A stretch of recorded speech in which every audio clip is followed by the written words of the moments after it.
Olá, então vamos dar procedimento a essa série de vídeos sobre RMN. Então vamos continuar com os experimentos bidimensionais em RMN, e essa deve ser a última parte desse primer, né? Pelo menos por agora. Eventualmente eu faço outros vídeos com partes bom, que valem a pena ser chamadas a atenção, mas é isso. Novamente, essa apresentação foi montada para os meus alunos, não exclusivamente para eles, mas para eles, no intuito deles terem um conhecimento básico de RMN, que eu preciso para dar prosseguimento aos projetos que a gente tem feito no laboratório. Sendo assim, isso não deve ser encarado como um curso formal de RMN fundamental. Ok? Seguindo em frente.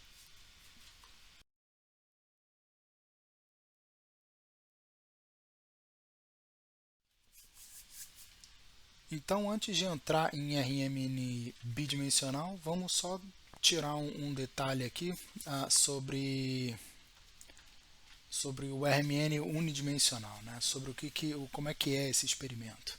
Bom, então a gente sabe que RMN é uma técnica de baixa sensibilidade, então nós devemos repetir o experimento várias vezes para conseguir somar os resultados, né? Somar os feeds, e nesse somatório dos feeds a gente cancela os ruídos aleatórios, tá? Para obter sinais maiores, de maior intensidade. Bom, então esse é o experimento mais simples de RMN, aqui à esquerda, que é o aquisição-detecção. É um pulso de 90 graus seguido de detecção. Okay? E aí essa detecção acontece durante um tempo, esse tempo é o tempo de detecção, e a gente vê ali o feed representando esse tempo de detecção como um decaimento exponencial. Depois a gente daria um intervalo chamado de D1, é um intervalo para a gente garantir que tá relaxado, que está tudo relaxado, ou seja, que os spins estão retornados ao estado fundamental. E aí depois repete o experimento, dá outro pulso de 90 graus, tempo de aquisição, D1. Pulso de 90 graus, tempo de aquisição, D1. Pulso de 90 graus, tempo de aquisição, D1. Isso a gente repete N vezes para irmos somando os feeds e obter sinais mais intensos. Ok? Então, cada experimento desse, cada repetição a gente chama de scan.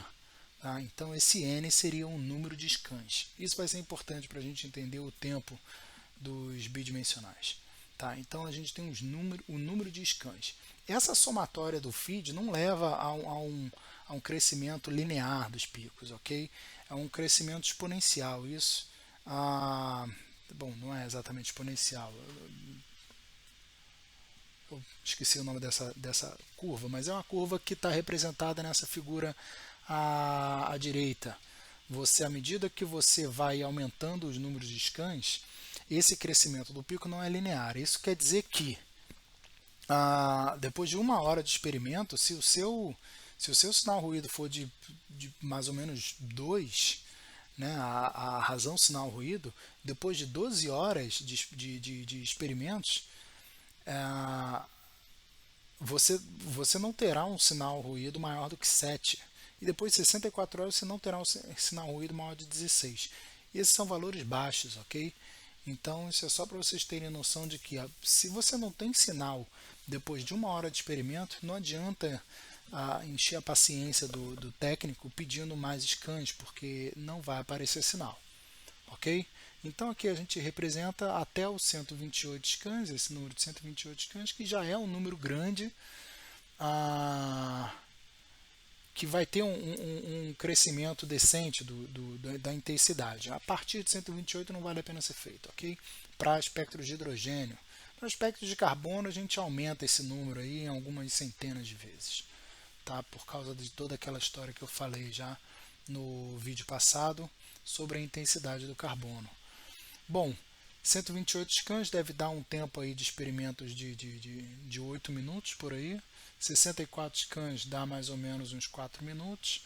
E quando a amostra é uma amostra que está numa concentração boa, a gente precisa no máximo de 32 scans. E aí é uma coisa que vale a pena ser feita, um experimento por volta de 2 minutos, 2 a 3 minutos.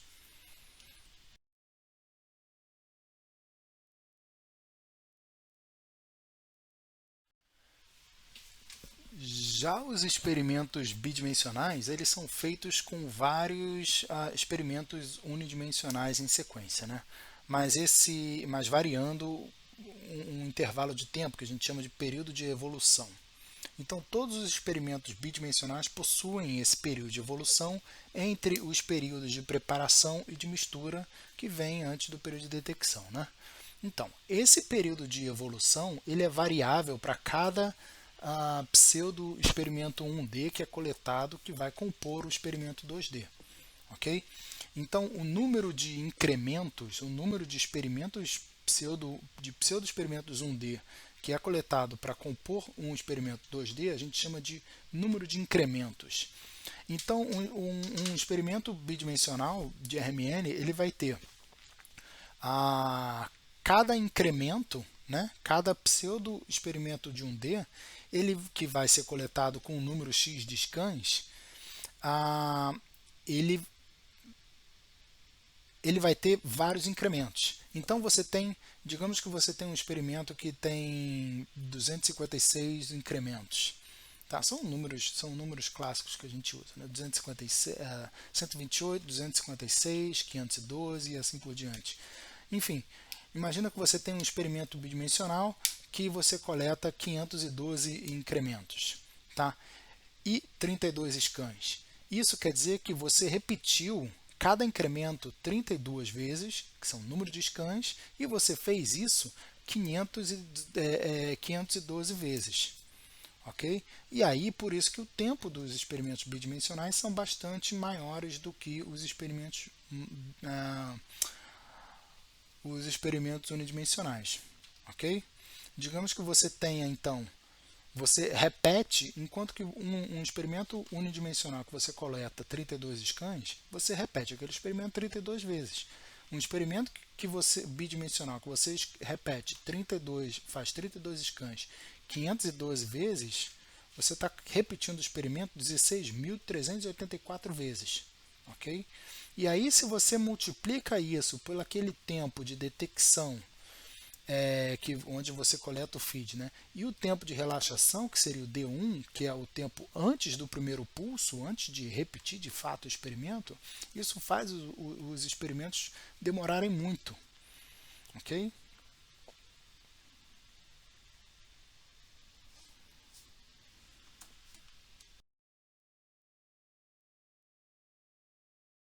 Bom, então a partir desses vários incrementos que a gente faz dos vários pseudo-experimentos 1D, né, a gente pode imaginar isso. Bom, o raciocínio que se usa para entender esse tipo de coisa é o seguinte: cada um dos incrementos ele é processado com uma função, né, de transformar de Fourier, assim como a gente faz os unidimensionais.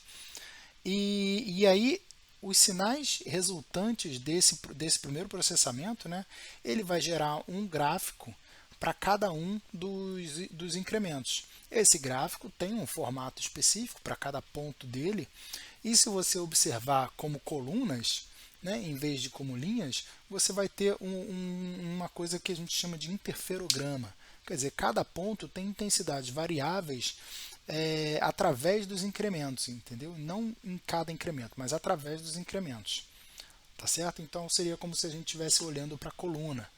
E aí, esse interferograma, né, que são esses pontos variáveis, eles passam por uma segunda transformada de Fourier, gerando então o sinal que a gente conhece bonitinho lá do experimento bidimensional, que pode ser esse 3D que a gente está vendo aqui em cima, né, à direita aqui em cima, ou o jeito mais fácil de analisar, que é o que a gente está acostumado de ver, é esse mapa de contorno, né, onde é como se a gente estivesse vendo esse pico de cima, certo?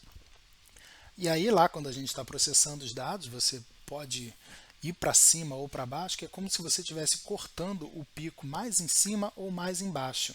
Se você cortar muito mais embaixo, você vai ver um mapa de contorno que vai mostrar também os ruídos, né, do espectro.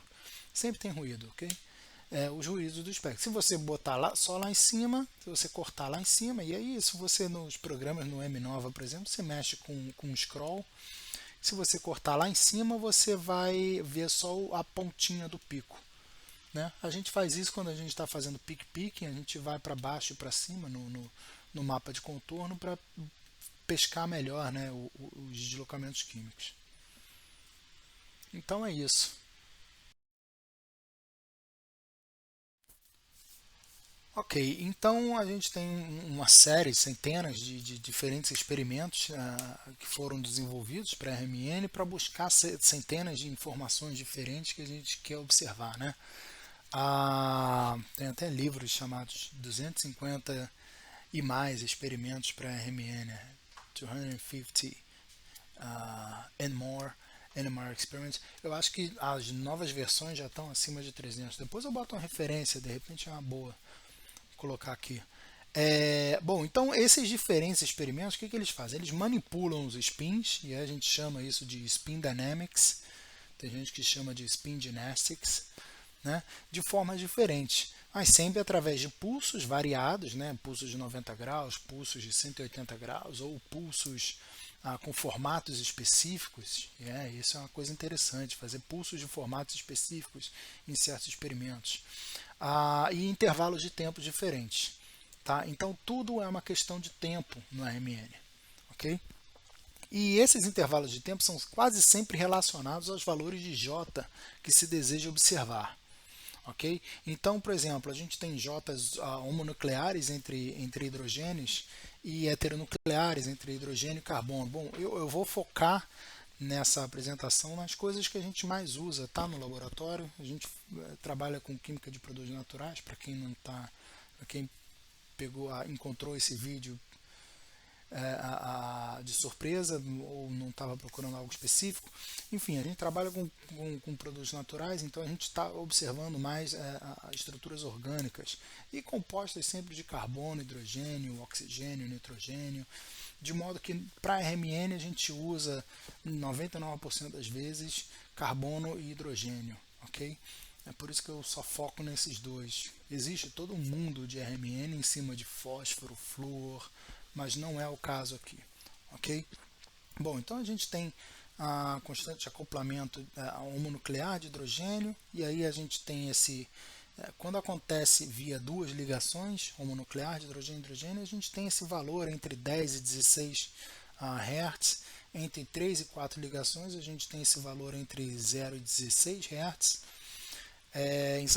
Então são valores que têm uma certa variação, mas eles são mais específicos.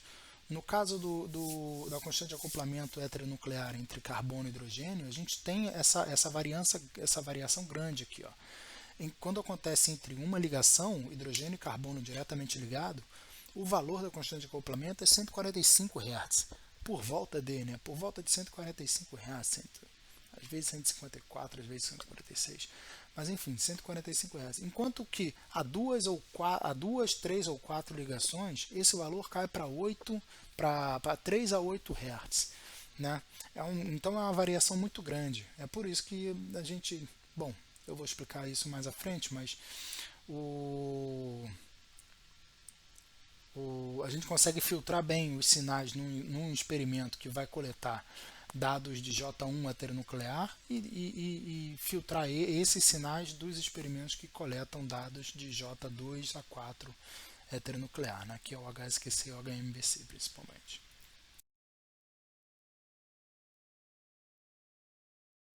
Bom, então só para demonstrar o nosso caso, que a gente está interessado em identificação de substâncias, ok?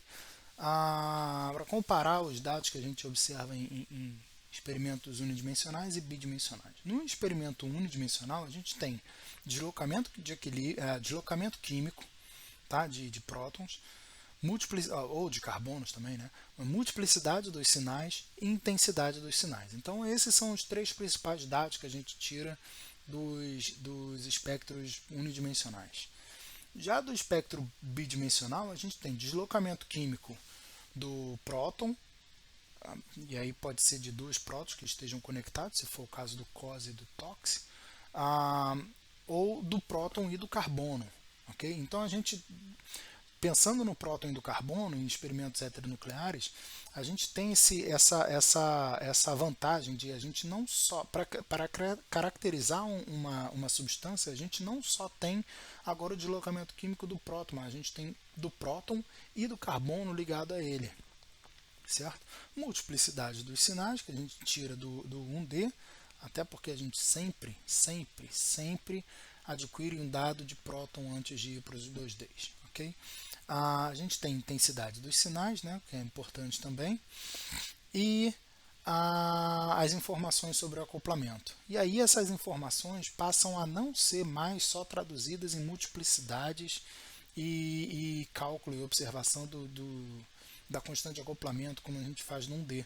Mas a gente pode filtrar mesmo os valores de constante de acoplamento que a gente está procurando, que a gente está observando, e a gente observa sinais sendo produzidos devido aos intervalos de acoplamento que a gente está observando. Entendeu?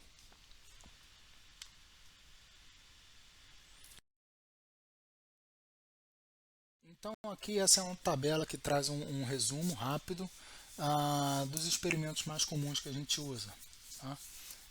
Hidrogênio, carbono, DEPT quando for absolutamente necessário. DEPT é um tipo de carbono que permite a observação também de multiplicidade de sinais de carbono, mas aí a gente tem uma falha em carbono quaternário. Carbono quaternário são importantes muitas vezes, principalmente para substâncias que têm poucos hidrogênios por carbono. Então, baixa relação a hidrogênio-carbono, certo? Isso é uma regra, isso são substâncias que caem numa coisa que se chama regra de Crew. E aí a gente tem dificuldade de identificar as substâncias porque justamente elas têm pouco hidrogênio. Todos os experimentos que a gente faz, a gente tenta fazer via observação de hidrogênio. Ok? Bom, então os 2Ds COSE, que fazem uso de acoplamento escalar homonuclear via 2 e 4 ligações, 2 até 4 ligações, mais comum são 2 e 3 ligações, mas 4 às vezes é observado. Okay? O TOX, que é uma variação do COSE, mas permite um relay, né? Como é que eu vou chamar isso em português? Permite você caminhar com a observação dos sinais que estão correlacionados, né? Via acoplamento forte. E os heteronucleares, HSQC, HMBC é mais específico para alguns casos, mas a grande maioria das vezes a gente usa o HSQC, tá? Que é como se fosse uma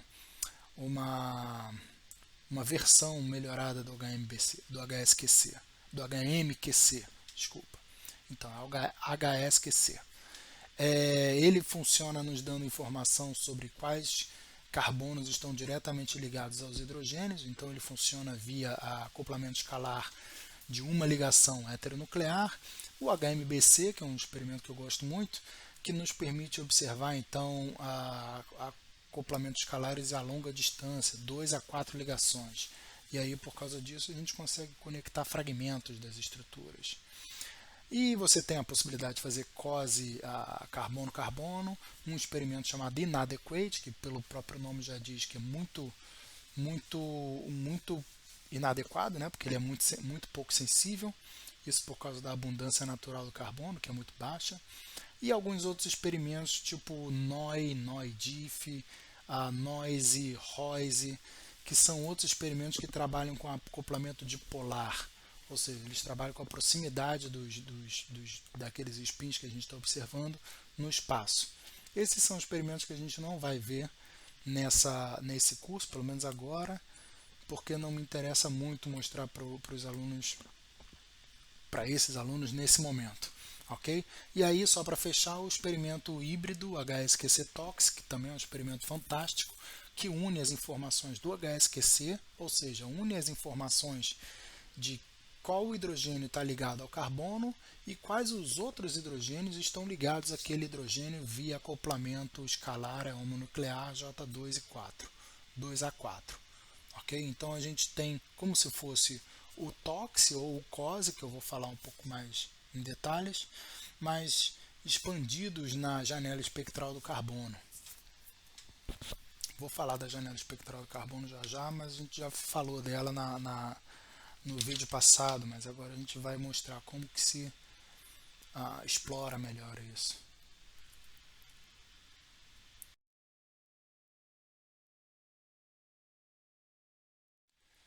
Bom, então só aqui mostrando o que seria uma identificação feita em experimento unidimensional. A gente tem aqui um espectro, esse em vermelho é de plasma, tá? Em D2O, tampão, fosfato 7.4, pH 7.4, e um espectro de uma glicose obtida pura. Bom, isso é um padrão que está em banco de dados, ok? Então eu processei os dois e sobrepus aqui para vocês observarem que o que a gente faz em espectro unidimensional é observar tempo de retenção aí. Já estou com massas na cabeça, com LC na cabeça. A gente faz deslocamento, observa deslocamento químico e compara com o banco de dados e o formato dos sinais. A gente consegue ver aqui e identificar que isso é uma glicose. Ok? Esse é um caso fácil, porque a glicose justamente está em alta intensidade, são sinais claros e fáceis de se observarem, e ainda mais, a gente tem um espectro dela no banco de dados que a gente pode baixar e processar. Isso não é comum para todos os casos, principalmente em produtos naturais. Ok? Substâncias principalmente do metabolismo primário, que são substâncias mais comuns em biofluidos, essas são muito bem conhecidas. A grande maioria dos bancos de dados de RMN são compostos dessas substâncias. Não vou dizer que todas estão lá no banco de dados, mas a maioria das substâncias que estão em banco de dados são metabólitos primários. Metabólitos secundários que a gente está acostumado a procurar em produtos naturais não são tão comuns assim em bancos de dados, claro. Isso é um esforço que a gente tem feito.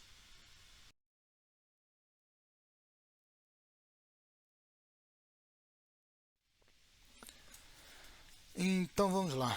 Comecemos pelo COSE homonuclear em próton, ok? Bom, esse é um experimento 2D bidimensional entre próton e próton que funciona via acoplamento escalar, ou seja, via ligação química, utilizando spins de próton nesse caso, né? Então a gente tem aqui a definição que ele nos gera a cross-peaks mostrando quais os sinais do próton quais sinais de próton do spin próton, né, do hidrogênio, que estão correlacionados via acoplamento escalar, via J homonuclear a 2 a 4 ligações. Ok? Esse experimento é um experimento super simples também, pelo menos a versão básica dele, ok? Após o primeiro pulso de 90 graus, então tem esse período T1, que é aquele período de evolução, onde é permitido que a magnetização evolua sob efeito da modulação do deslocamento químico e do acoplamento escalar entre spins vizinhos. Tá?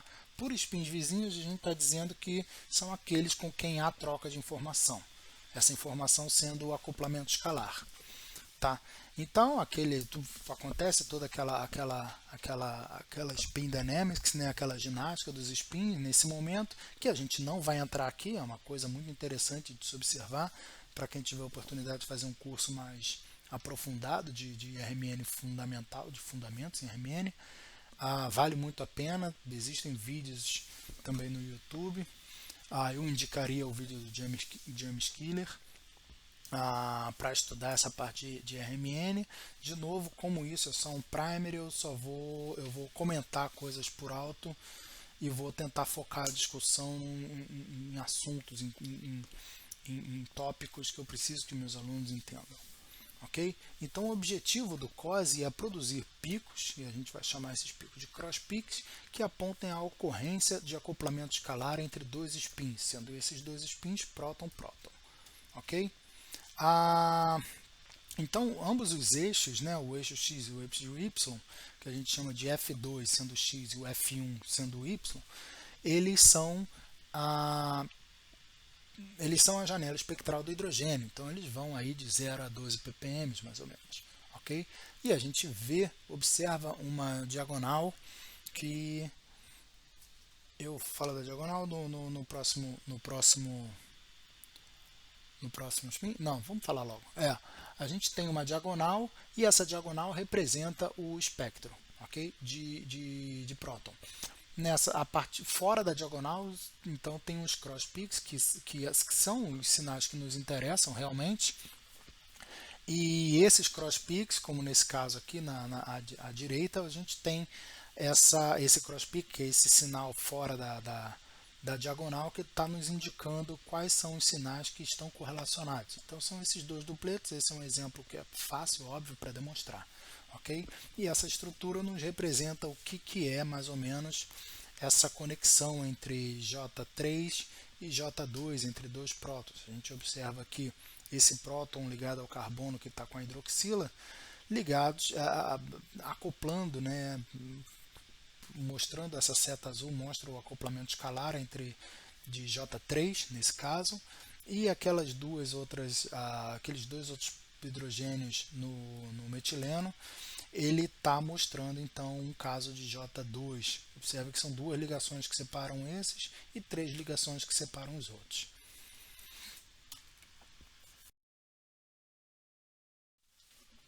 Bom, então está aqui um experimento, um espectro de COSE desse azo-açúcar. Ele mostra, né, está mostrando aqui que os sinais estão correlacionados. Observem a diagonal, né, cortando o gráfico no meio, o espectro no meio, e esses picos fora da diagonal são os picos que nos interessam. Sempre que tiver um pico ligado, um pico que verticalmente e horizontalmente esteja ligado a outro pico da diagonal, a gente comprova aí que está acontecendo um acoplamento escalar entre aqueles dois sinais.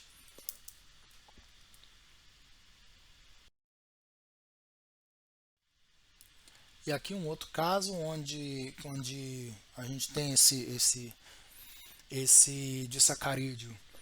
E aí vocês observem que ele tem uma separação no meio, né? A gente tem esse hidrogênio aqui no meio, esse nitrogênio no meio, e esse nitrogênio no meio, essa carbonila também, ela acaba impedindo que um sistema de spins dessa unidade A não converse com o sistema de spins da unidade B, certo? Então a gente tem os sinais aqui da diagonal e os sinais cross-peak, e vocês observem que os sinais que estão marcados aqui com essas retas, essas retas em vermelho, eles não se batem com os sinais que estão marcados com a seta em preto, ok? Isso a gente está mostrando que são dois sistemas de spin diferentes, ok?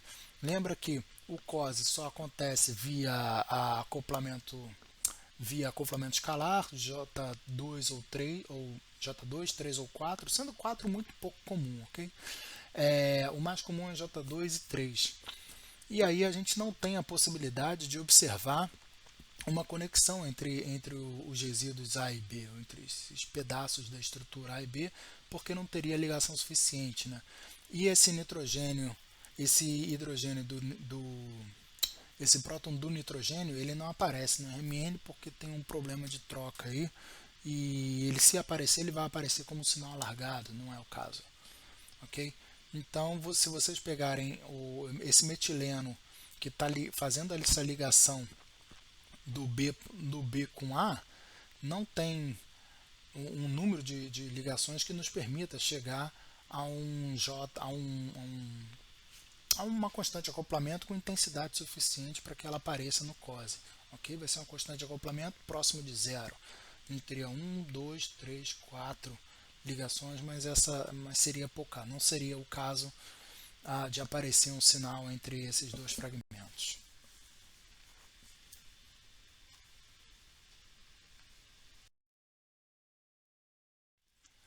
E aí, como todo experimento de RMN, né, isso é uma coisa comum, a gente tem várias variações do mesmo tipo de experimento. Então, o experimento COSE, ele é um experimento, né, o COSE básico, né, mas os pesquisadores, os especialistas em RMN, eles foram desenvolvendo outras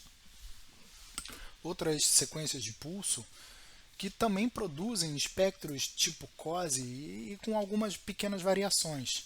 Okay? Então são muitas as variações. Isso daqui é só uma janela. Essa figura aqui é a janela onde eu seleciono o experimento no Topspin, que é o programa da Brooker, e aí eu pedi lá, me sugira todos os experimentos tipo COSE que você tem, e aí ele tem essa variação toda aí. E ainda existem outras variações. Então são muitos. A gente tem o Relay COSE, que é o R-COSE, que pouca gente usa. Multiple Quantum Filter COSE, que é o MQF COSE. O Double Quantum Filter COSE, que é o DQF COSE. Esse é muito comum, DQF COSE. Exclusive COSE. Tem 45 COSE. Tem um monte de diferente. Tem muitos outros. Ok? Eu não vou ficar listando todos aqui, porque o que eu me interessa, o que eu quero é que vocês entendam o que é o COSE de forma geral. Vamos só falar um pouco, vamos só falar um pouco do DQF COSE. Okay? Então o objetivo desse é produzir um espectro tipo COSE, mas excluindo os sinais que são simpletos da diagonal. Bom, se você pegar um espectro muito intenso com sinais, os simpletos são sempre mais intensos do que os multipletos. Okay? E dependendo da sobreposição que está ocorrente no espectro de hidrogênio, lembra que a janela espectral do hidrogênio é pequena, então sempre tem a sobreposição, a diagonal pode ser muito populada. Tá? Podem ter sinais muito fortes, muito altos, e acaba distorcendo vários sinais de cross-peak que estejam próximos da diagonal. Então o pessoal desenvolveu esse DQF COSE, que tem o objetivo de tirar, simplesmente excluir os sinais os sinais de simpleto do experimento. Isso porque eles acontecem via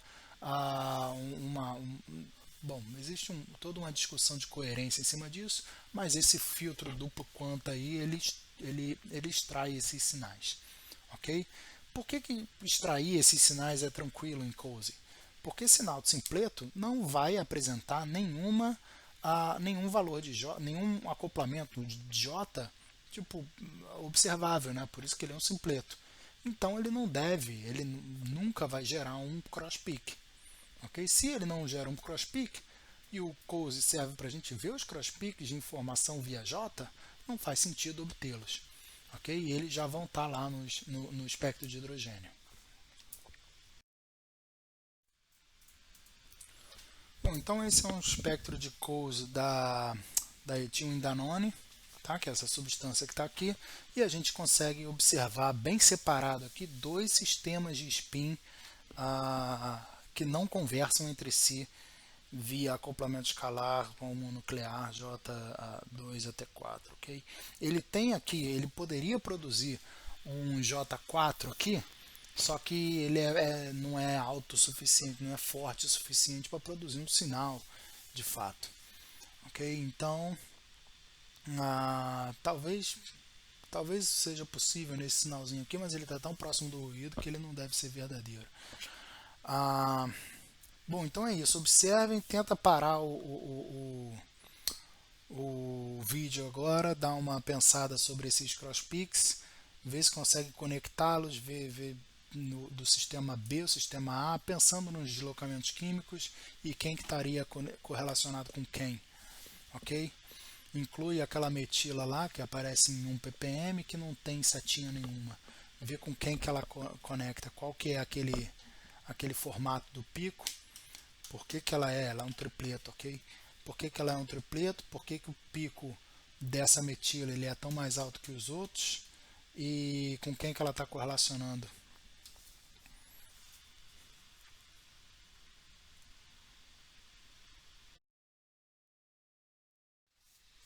Bom, esse é o experimento TOXI de RMN bidimensional. Ele é como se fosse uma extensão do COSE, ok? Só que ele produz um relay, uma coisa que a gente chama de relay. O que acontece após o primeiro pulso de 90 graus, esse período T1, né, ele é utilizado para permitir que a magnetização evolua sob o efeito da modulação do deslocamento químico e acoplamento escalar, tal como o COSE. Só que, seguido a isso, ao invés de um pulso de 90 graus, como a gente vê no COSE, a gente tem aqui um trem de pulsos, que a gente chama de spin lock ou mixing time. Ok? E é nesse momento que acontece o relay, que aí a informação de constante de acoplamento escalar, né, entre os hidrogênios vizinhos, eles se conectam com os vizinhos dos vizinhos e os vizinhos dos vizinhos, desde que esse acoplamento escalar tenha um valor alto, seja um acoplamento escalar forte. Aí a gente vê esse caminhar do sistema de spins, aí a gente passa a chamar de sistema de spins, né? Para os próximos hidrogênios, ok? Então, da mesma forma que no COSE há uma diagonal, já que ambos os eixos são do próton, um experimento homonuclear. Aqui está então um experimento de Toxi, na verdade esse espectro à direita, comparado com o experimento de COSE, que é esse espectro à esquerda dessa substância, que é aquele mesmo azo-açúcar que a gente viu anteriormente.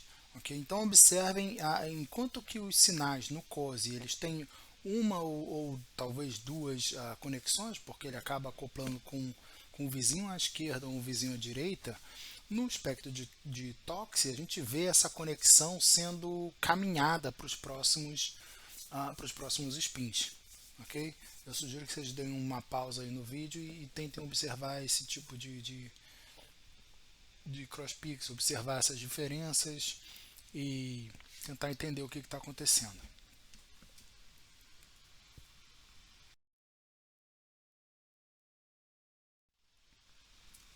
Aqui novamente a nossa estrutura, etilindanoona, e observem aí o espectro de tox dela. No próximo slide eu vou colocar uma comparação entre o tox e o COSE para vocês observarem e tentarem entender. Mas, novamente, como há esse intervalo entre os dois sistemas de spin que essa molécula apresenta, a gente não consegue conectar os dois sistemas de spin ainda usando o TOX. Que a gente vai ver que a gente vai conseguir fazer isso com COSE, com HMBC. Desculpa, com HMBC. Mas observem aqui nessa expansão, principalmente, essa expansão dessa região que eu chamei de B, né? Tenta entender o que está acontecendo ali, quais são as correlações que estão caminhando, tá?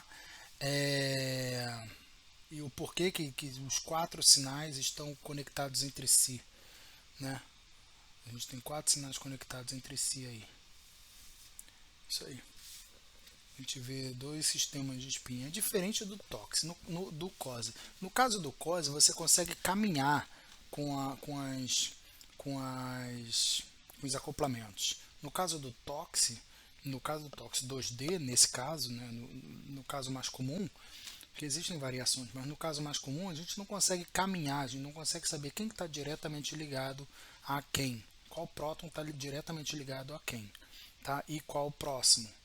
Mas a gente consegue identificar que todos aqueles sinais fazem parte da mesma estrutura. Novamente, isso acontece via acoplamento escalar, e acoplamento escalar só acontece via ligação química.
E aqui o espectro de tox da azitromicina. Observe então a complexidade que a gente vê, a quantidade de cross-peaks, né? Muitos deles se conectando e a gente consegue aí caminhar, né, muito bem entre os sistemas de spins, conectando.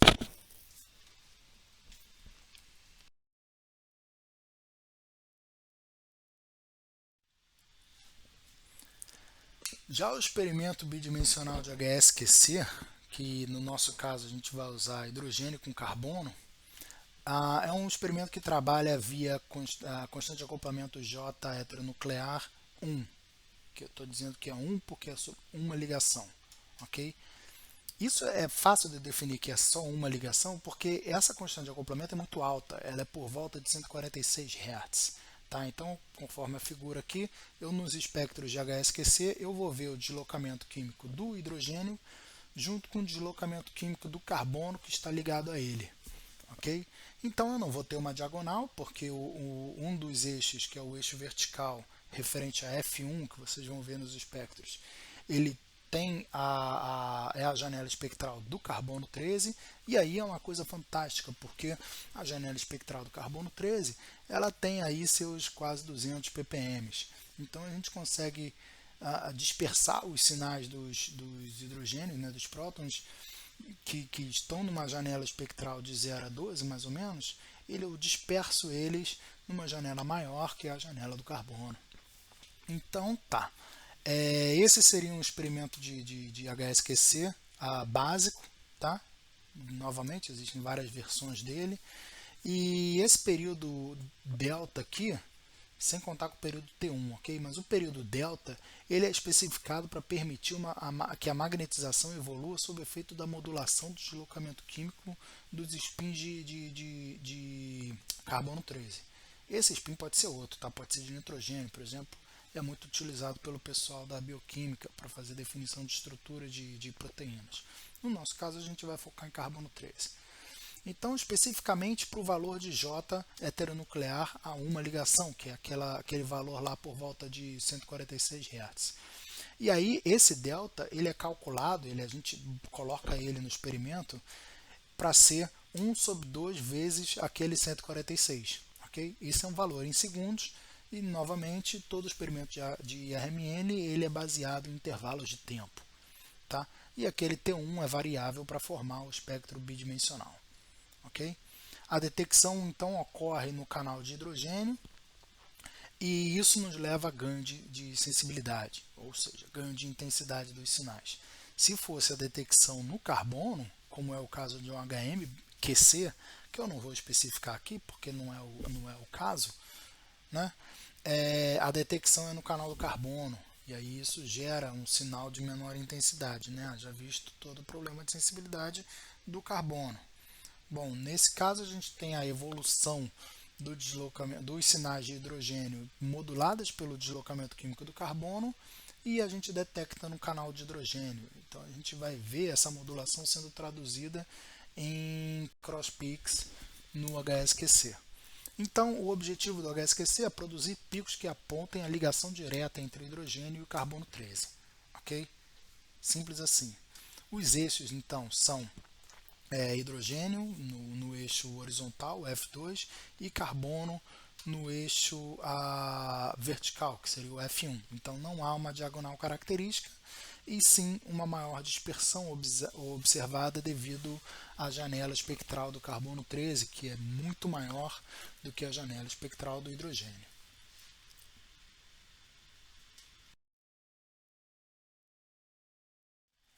Então tá aí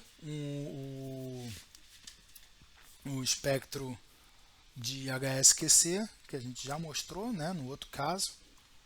E essa estrutura é a azitromicina. Ok?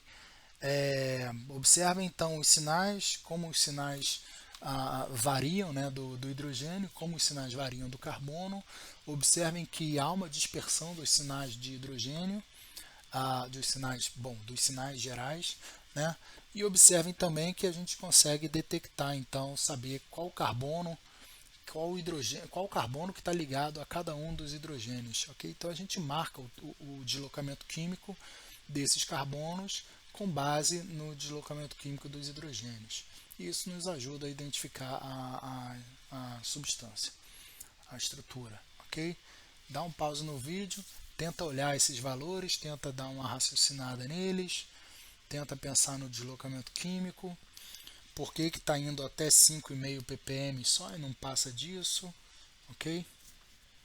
Tenta identificar o que é metila aí, que é metoxila, o que é metila ligada a nitrogênio, porque tem, ok? Isso aí, dá uma pausa e segue em frente.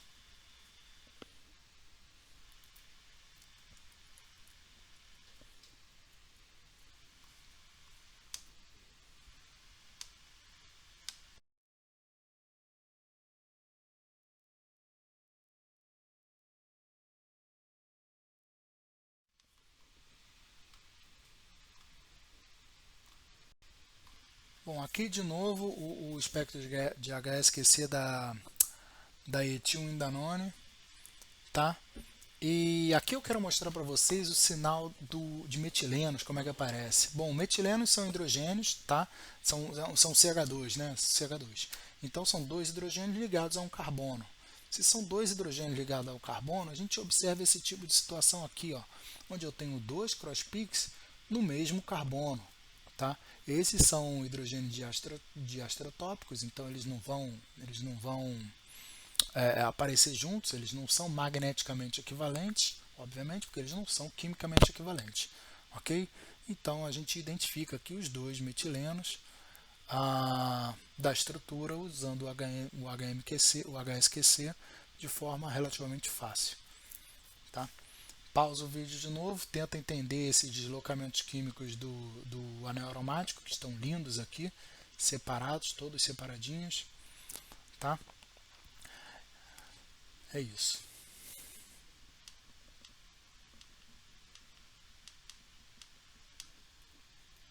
Uma coisa que eu posso chamar a atenção também aqui é que eu coloquei nessa projeção vertical aqui, que seria o espectro de carbono, eu coloquei um espectro do tipo APT. Tá? Esse espectro APT é um espectro que me dá um espectro de carbono com sinais positivos e sinais negativos. Nesse caso, os sinais positivos, né, os que estão virados para cima ou para a esquerda aqui nesse caso, eles são carbonos de CH2 ou carbono quaternário, e os que estão para baixo são carbonos de metila, né, CH3, ou metinos, que são CHs. Okay? Então você vê os sinais para cima e para baixo, e a gente identifica aqui o sinal dos metilenos como sendo dois sinais para cima, que eles são CH2. Esses sinais aqui embaixo, acima de 130 ppm, são sinais que não tem sinal nenhum conectando a eles, esses sinais de carbono que estão para cima. Eles são carbono quaternários. Carbonos quaternários não têm hidrogênios ligados. Ok? Já que eles não têm hidrogênios ligados, não há por que eles apresentarem sinais no HSQC. De fato, eles são invisíveis no HSQC.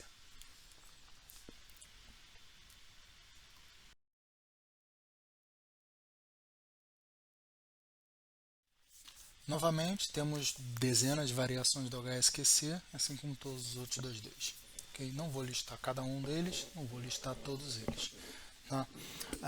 Variações mais importantes são aquelas que nos apontam quem são os metilenos, né, os CH2, que essa variação se chama HSQC editado. Okay? Que são os mais comuns que a gente usa para substâncias puras. Para misturas, geralmente a gente usa o sem ser editado para não perder, não correr risco de baixar a intensidade de algum sinal que esteja sobrepondo com aquele CH2. Ok? Mas é isso, tem várias variações, a gente não vai entrar em detalhes em cada uma delas.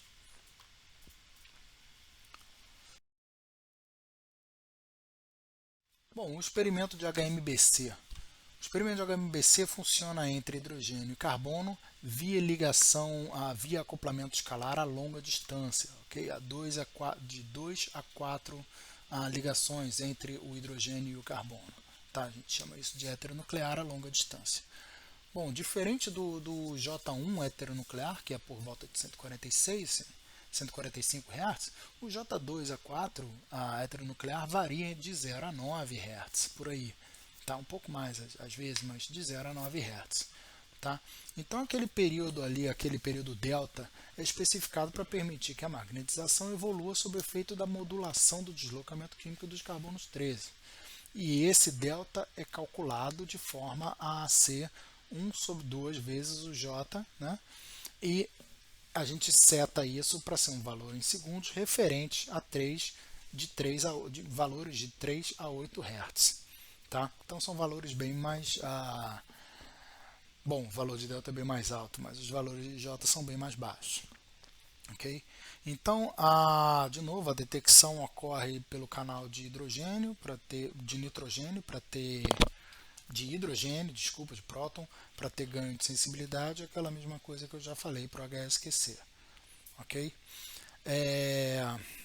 O que mais tem para falar? Esse daqui, esse experimento aqui que tá mostrado aqui, essa sequência de impulso, ela é a versão mais simples do HMBC. Okay? Existem várias outras versões com várias variações disso, mas essa é a mais simples.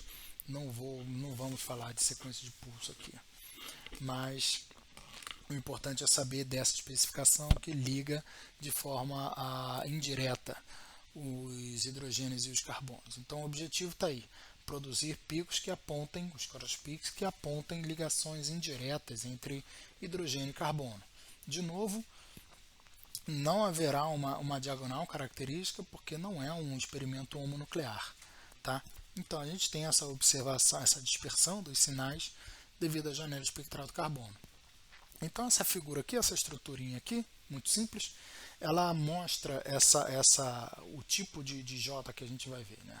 Poderia ser para outra metila também, mas a gente está exemplificando aqui um J2 heteronuclear e um J3 entre esse hidrogênio e aqueles carbonos. Ok? Isso, somado ao HSQC, isso nos permite ligar pedaços da molécula, ligar pares de hidrogênio e carbono em posições vizinhas a outros pares de hidrogênio e carbono. Ok?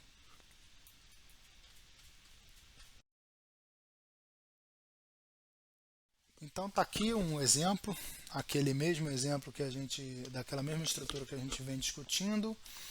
Qual é o nome dela? Etilmindanona, tá? Observem aqui os fragmentos, né? A gente tem dois fragmentos principais construídos com o experimento Coase e esses fragmentos são reunidos utilizando o HMBC. Se você lembrar lá do Coase, eu sugiro que vocês voltem o vídeo até aparecer o espectro de Coase dessa mesma estrutura, vocês vão ver que os sistemas de spin eles estão separados. A gente poderia até observar esse espectro e achar que são duas substâncias diferentes, ok? Mas não. Devido a haver sinais de HMBC ligando esses dois sistemas de spin, esses dois grupos de sinais, né, a gente consegue dizer que esses sinais, esses spins, esses prótons, eles estão sim na mesma substância. Eu digo que estão na mesma substância porque eles estão acoplados via acoplamento escalar. E acoplamento escalar só acontece via ligação química. Ok?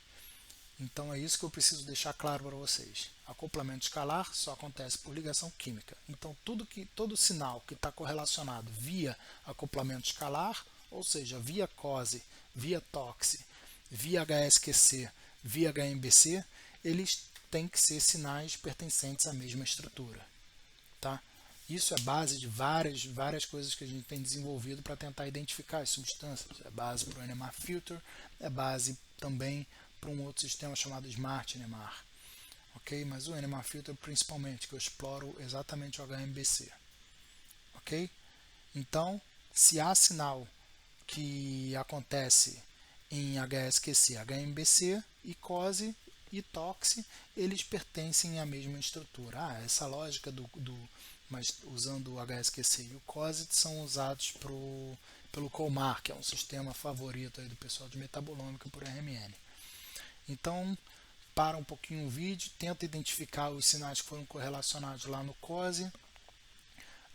Eu vou deixar um próximo espectro, um próximo slide mostrando o COSE e o HMBC, o HSQC, não, HMBC, para vocês verem esses sinais do próton estando correlacionados, ok? Para dar uma raciocinada em cima disso.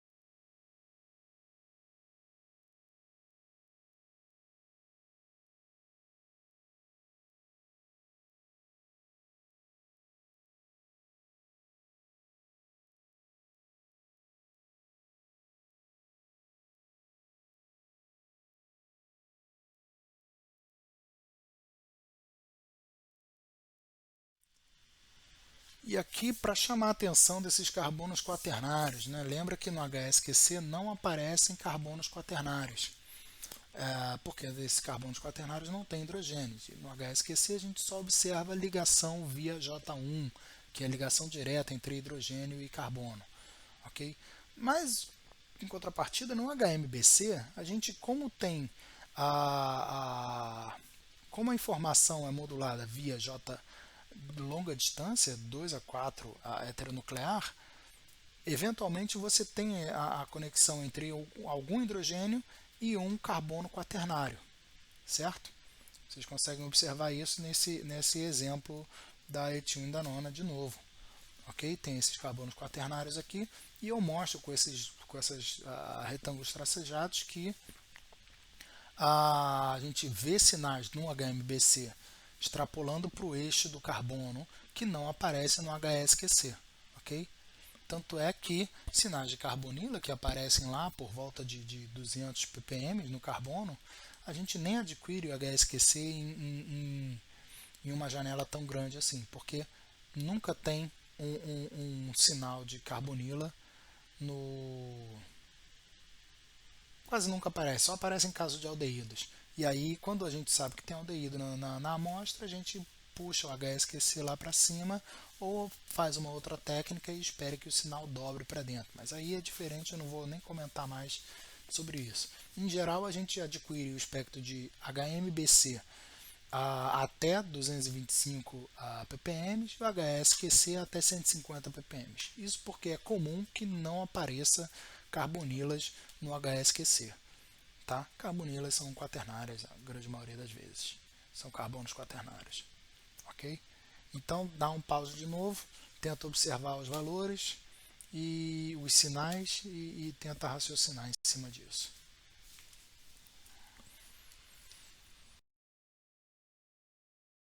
Bom, a gente então caminhou entre os principais espectros bidimensionais, né? Mostrando principalmente substâncias puras. Eu vou passar rapidamente agora para o que a gente faria com uma mistura, certo? E qual a utilidade desses espectros bidimensionais na identificação de substâncias e misturas. Então eu tenho aqui aquela amostra de plasma, eu fiz os espectros, nesse caso aqui é um HSQC, onde eu vejo a conexão direta entre o próton e o carbono, certo? Se eu pego o meu HSQC da mistura, né, do mistura de substâncias, que é a amostra plasma, que tem um monte de substâncias lá dentro, eu sobrepus aqui com o espectro de referência da glicose. Eu consigo identificar aqui os sinais, não apenas pelo deslocamento químico do hidrogênio, mas pelo deslocamento químico do hidrogênio e pelo deslocamento químico de carbono, certo? Observem aqui o sinal do padrão está de verde.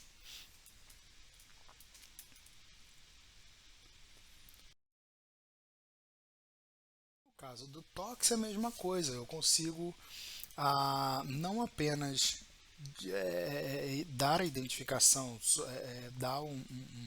dizer que aqueles sinais do próton, do espectro de próton, está aparecendo igual aos espectros de próton da, da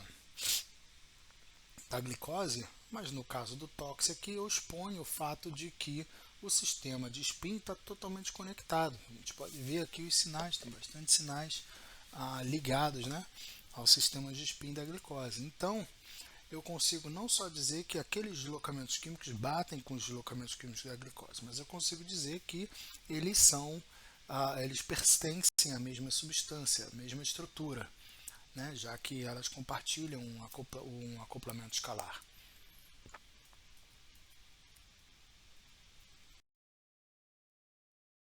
E a mesma coisa, a mesma lógica segue para o HMBC, que aí eu estou conectando os prótons aos carbonos a longa distância, né? Eu faço lá as identificações, eu estou fazendo só a sobreposição dos sinais aqui, eu não estou tentando interpretar nada, tá? Eu só quero mostrar para vocês que eu consigo sobrepor o sinal dos dados experimentais com dados de referência, com dados da biblioteca, que seria um padrão onde esses dados foram adquiridos, ok? Então a gente vê lá a conexão, de novo, eu aponto para o fato daqueles carbonos e aqueles hidrogênios todos estarem pertencentes a uma mesma estrutura, já que eles compartilham uma rede de acoplamentos escalares aí que a gente acabou de definir via HSQC, TOXE e HMBC. Eu poderia mostrar também o espectro de HSQC TOXE, mas aí foge um pouco do objetivo básico dessa apresentação. O HSQC TOXE a gente vê numa coisa mais avançada, ou no laboratório ou em sala de aula.